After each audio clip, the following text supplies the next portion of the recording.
Aujourd'hui, nous célébrons la fête d'une autre personne nommée Claire, Santa Claire de Montefalco. C'est une abbesse augustine qui disait que la vie de l'âme est l'amour de Dieu. Sous forme de pilule, aujourd'hui, ne disons jamais du mal de personne. Santa Claire, à l'âge de 6 ans, s'immerge dans cet amour dans le cloître dirigé par sa sœur. Plus tard, comme abbesse de ce même cloître, elle se distingue par sa sagesse.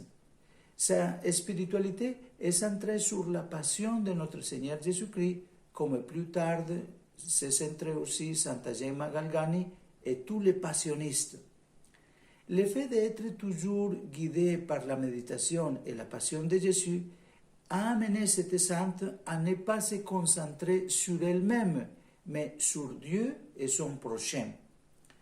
En réalité, il nous faut lutter et être attentif face à nos propres penchants agressifs et égocentriques pour ne pas permettre qu'ils se enracinent.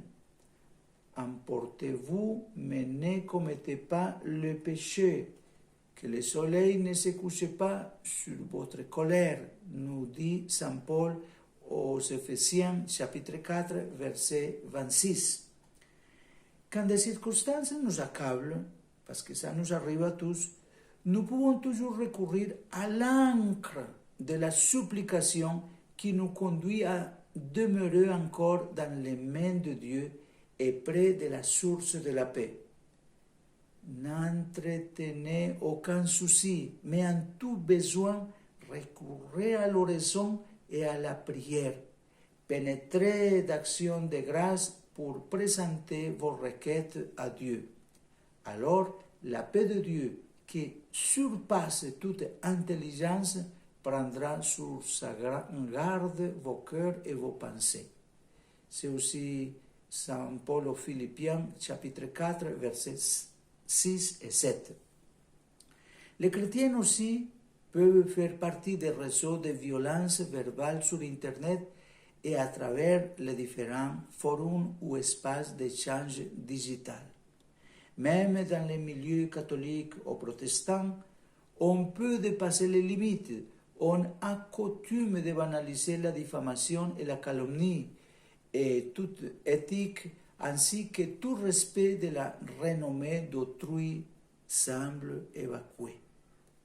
Ainsi se produit un dangereux dualisme, car sur ces raisons, on dit des choses qui ne seraient pas tolérables dans la vie publique, et on cherche à compenser ses propres insatisfactions en faisant déferler avec furie les désirs de vengeance.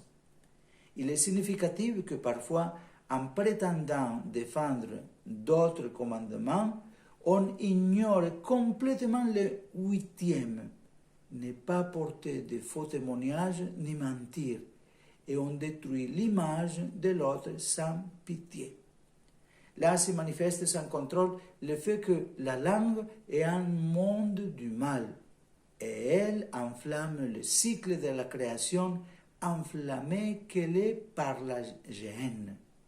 Et c'est ça qui nous dit Saint Jacques au chapitre 3, verset 6.